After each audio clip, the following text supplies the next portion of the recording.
Nunca olhe para o cubo giratório, dá uma olhada nisso aqui, Rob, disse o Lee, enquanto colocava o objeto metálico estranho e pequeno na mesa na minha frente. Era um cubinho de metal, tipo um dado, só que o topo dele terminava numa pontinha. No centro, tinha uma esfera minúscula, parecia um catavento em miniatura. Eu olhei pro Lee com cara de quem não entende nada. Eu não fazia a menor ideia do que diabos ele tinha acabado de largar ali na minha frente. Será que era esse o negócio grande, por causa do qual ele me arrastou pra cá depois do trabalho? E o que é isso exatamente? Eu quebrei o silêncio quando percebi que até o Lee não sabia o que dizer. Eu não tenho certeza. Não, ele admitiu, coçando a nuca, mas eu te mostro logo. A gente só precisa se preparar. Preparar para quê? Eu perguntei, ainda com aquela minha cara de bravo. O Lee e eu éramos amigos de longa data. Eu o conhecia. Conhecia demais. Ele já me meteu em mais furada do que eu consigo contar. A maioria das vezes que a gente se meteu em encrenca no colégio foi por causa das ideias dele. E, pelo jeito que ele estava com aquela cara de sempre, ele estava tramando alguma coisa ruim de novo. Então, essa parada, disse o Lee, sentando do outro lado do sofá, é algo realmente especial. Lee, eu suspirei cansado, é um cubo de metal com um negócio giratório no meio. Não perca meu tempo. Espera, Rob, ele disse rápido quando comecei a levantar. Me dá só um minuto, tá bom? Por favor. Lee, eu suspirei de novo, eu tenho muita coisa pra fazer em casa. Não tenho tempo pra isso agora. Um minuto, ele disse, levantando um dedo. Só um minuto, e eu vou te mostrar uma coisa incrível. Eu soltei um bafo pesado e caí de volta na poltrona do Lee. Beleza, pensei. Um minuto não ia fazer mal. Um sorriso enorme se espalhou pelo rosto do Lee, ele praticamente brilhava de empolgação. Aí, com cuidado, ele colocou o cubo prateado no meio da mesa pra gente poder ver a esferinha minúscula e brilhante que estava ali no centro. Ele esticou a mão e deu um leve toque nela com a ponta do dedo. A esferinha começou a girar no próprio eixo, rodando como uma catavento pequenininha. E eu fiquei só olhando, hipnotizado. Eu fiquei só olhando a esferinha prateada girando. Ela continuava rodando e rodando, imparável. A luz das lâmpadas brilhava intensamente na superfície dela. Me deu a sensação de que estava girando cada vez mais rápido. Talvez estivesse mesmo. Eu fiquei olhando, prendendo a respiração, com medo até de me mexer. Porque era tão bom, eu não saberia dizer, mas era. A parada toda tinha o mesmo apelo daquele momento antes de algo maravilhoso acontecer. Não era medo. Nem ansiedade. Era mais como quando uma criança espera pelo dia de Natal, ou quando você está prestes a ver seus pais depois de anos separados. E então eu senti. Bem lá dentro. Como se a coisa mais linda do mundo tivesse acabado de brotar dentro de mim. Uma onda de paz me invadiu. Mas não aquele tipo de paz que você sente quando se aconchega com seu filme favorito numa noite fria de inverno. Essa era mais profunda. O tipo de paz que faz o mundo ao seu redor parar, que te faz desejar que aquele momento, aquele sentimento exato, pudesse durar para sempre. A esferinha não estava mais girando. Ela estava piscando em vez disso, se movendo tão rápido que virou um borrão único de luz. E naquele brilho, eu vi o que devia ser a fonte daquele calor, daquela felicidade impossível. Um lugar de tirar o fôlego se abriu diante de mim. O sol estava forte e suave, a brisa trazia o cheiro doce de flores.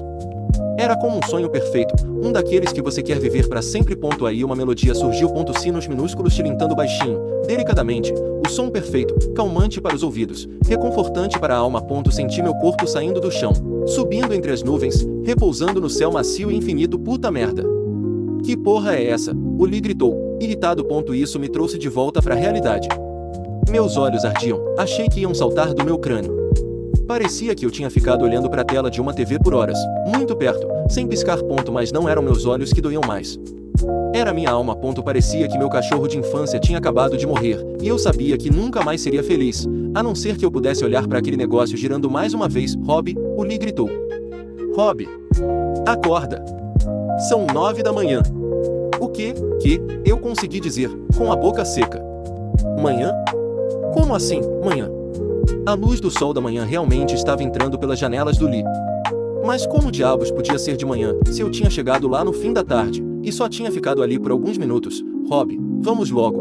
O Lee insistiu de novo. Estávamos indo em direção ao elevador, mas eu ainda estava lutando com meu casaco enquanto andávamos. Droga, estou atrasado, muito atrasado. O Lee continuava resmungando, a voz tensa de pânico. Tá me dizendo, eu rebati, entrando no elevador. Que porra você fez com a gente, Lee? Por que diabos você sempre tem que me arrastar para essa merda?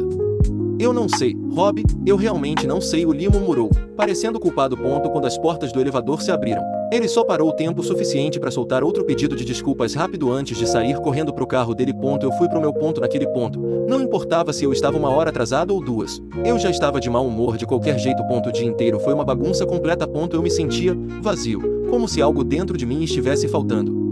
Como se eu tivesse perdido algo importante, algo que eu não conseguia nomear. Eu não costumo fumar muito, mas hoje eu saí pelo menos 8 vezes, só para aliviar um pouco aquele vazio. Não ajudou. Pelo contrário, o cansaço piorou tudo.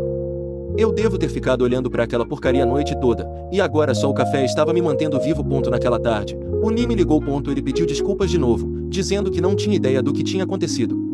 Ele disse que só ficou olhando pra coisa, e a próxima coisa que soube foi que era de manhã e o chefe dele estava ligando sem parar, querendo saber que porra ele estava fazendo. Eu acreditei na história dele. Eu sabia que ele não estava me contando tudo, mas, sinceramente, eu não me importava. Nada realmente importava naquele dia mesmo. Mas quando ele perguntou se eu queria ir lá de novo naquela noite, eu disse sim sem pensar 2 vezes. Eu estava tomando um copo alto de cerveja gelada.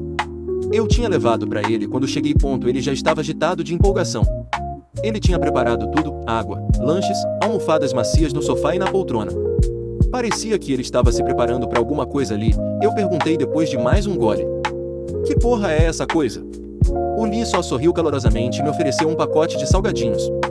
Eu peguei um punhado. Isso, ele disse, levantando um dedo dramaticamente. Isso, meu caro Robert, é o portal para a felicidade. Eu revirei os olhos de novo. O Lee podia ser tão teatral que me dava arrepios. Mas, ainda assim, algo me cutucava no fundo da mente. E se ele estivesse falando a verdade? Você não acredita em mim? Ele perguntou com um bico amigável. A pequena demonstração de ontem não foi o suficiente para você? Eu não sei. Eu menti, para ele e para mim mesmo. Eu nem sei o que eu vi.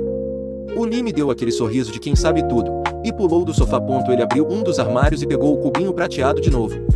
Colocou-o na mesa de centro com o cuidado de quem manuseia uma relíquia sagrada. Eu não conseguia tirar os olhos da coisa. Fiquei roubando olhares para ela como se fosse algum tipo de milagre, terminando o resto da minha cerveja sem nem perceber. Que porra é essa, Lee? Eu perguntei, engolindo em seco. Onde você arrumou isso? O Lee deu uma risadinha e se jogou de volta no sofá. Eu não faço ideia, Rob, ele disse, dando de ombros. Peguei no mercado de pulgas lá no centro.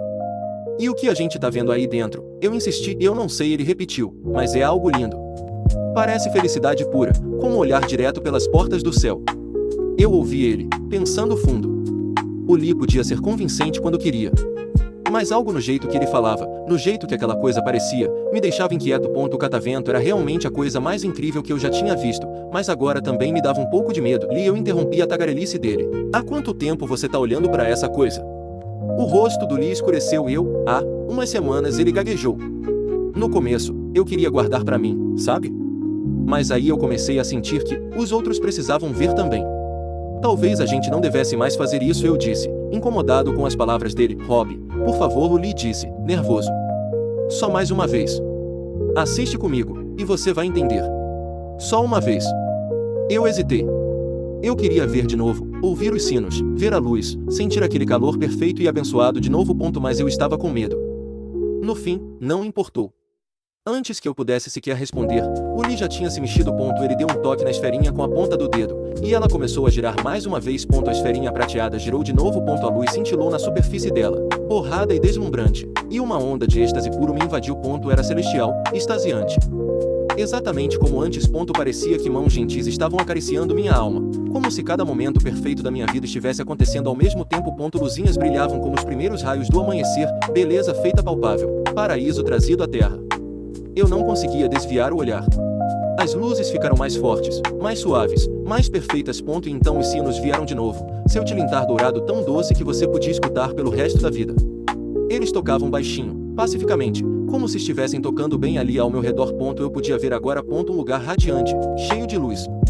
Um portão dourado enorme, brilhando tão intensamente que você ia querer se enroscar na base dele e viver ali para sempre. Eu fiquei só olhando, perdido, incapaz de desviar o olhar. Minha alma flutuou bem acima das nuvens. O portão dourado pairava diante dos meus olhos. Aí, algo mudou. Nuvens escuras começaram a se formar, cobrindo o portão lentamente. Eu me esforcei para ver, desesperado para me agarrar àquela beleza, aquela alegria perfeita, mas estava sumindo. Nuvens pretas me cercaram. O cheiro doce da brisa virou podre, com cheiro de decomposição. E, mesmo assim, eu não conseguia desviar o olhar do aparelho giratório. Eu só continuei olhando. Os sinos ficaram cada vez mais fracos até sumirem, substituídos pelo som de choro. Gritos. Aí veio uma voz baixa e retumbante, rosnando palavras que eu não conseguia entender. Eu voltei a mim quando alguém me sacudiu gentilmente. Senhor, o que aconteceu? Disse uma voz estranha. O senhor está bem? Minha visão estava embaçada, eu só conseguia distinguir formas vagas no quarto. Eu estava engasgando, Meu corpo travado, cada músculo torcido numa cãibra. Eu não conseguia me mover. Pessoas gritavam, mas eu mal conseguia ouvir o que diziam. Meus ouvidos zumbiam. O mundo girava ao meu redor. Os paramédicos chegaram. Alguém gritou. Todo mundo, saia da frente.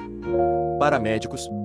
Pensei, confuso. Aí tudo ficou escuro, e minha mente afundou no vazio. Acordei atordoado. Parecia que um véu tinha sido jogado sobre meus olhos. Tudo estava nebuloso, se misturando em borrões sem forma. Finalmente acordado, disse uma voz desconhecida. Onde? Eu consegui dizer, com a voz rouca. Onde eu estou? Você está no hospital, Sr. Robert, disse uma voz feminina. Pode nos dizer o que você e seu amigo tomaram? O quê? Tomaram, eu murmurei, minha boca seca como areia. Eu sou sua médica, Robert. Ela continuou calmamente. Você foi trazido para cá há 2 dias, você e seu amigo. Vocês tiveram sorte de o síndico ter que checar o apartamento do seu amigo, ou os dois teriam morrido lá. O quê? O que aconteceu? Tentei falar direito, mas minha mente estava confusa, e meu corpo parecia ter sido embalado num saco pesado. Eles me mantiveram no hospital. Eu não sabia o que dizer, ou mesmo como explicar tudo aquilo. Os médicos também não pareciam entender muita coisa.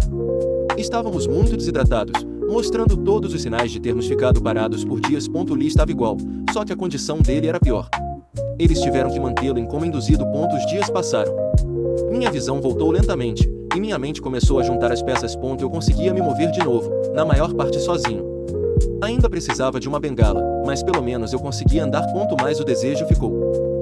Nunca foi embora. Eu queria ver aquilo de novo. Só mais uma vez. E, pelo visto, o Lee sentiu mesmo, porque o Lee tinha sumido do hospital. Sem deixar rastros. Eu sabia para onde o Lee tinha ido. De volta pro apartamento dele. De volta pelo aparelho. Ele queria para ele, exatamente como tinha dito. A raiva ferveu no meu peito. Eu não podia acreditar que meu melhor amigo tentaria me passar a perna. Aquele desgraçado do Lee queria o catavento só para ele. Eu aguentei mais um dia no hospital. O médico não ficou feliz com a minha saída, mas eu não podia ficar. A ideia de o Lee levar aquela coisa para algum lugar, escondê-la onde eu nunca mais a veria, isso me apavorava. Peguei um táxi para casa do Lee. Dei 50 pratas a mais para o motorista só para ele ir o mais rápido que pudesse. Andar era difícil, eu mancava até o apartamento do Lee. A porta estava destrancada. A maçaneta girou fácil, e eu entrei. O lugar era um caos. Móveis virados, o quarto uma bagunça completa.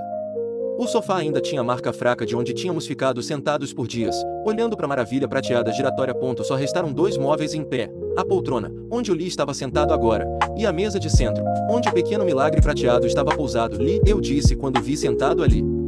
Jesus, Lee, eu pensei que você tinha fugido com isso. Mas o Lee não respondeu. Eu me aproximei. O aparelho prateado estava na mesa. A esferinha não estava girando dessa vez, mas a coisa toda parecia pulsar, fracamente. A cabeça do Lee estava caída para trás, os olhos fixos no teto. Cheguei bem perto dele e congelei. O corpo cinzento e sem vida do Lee estava afundado na cadeira.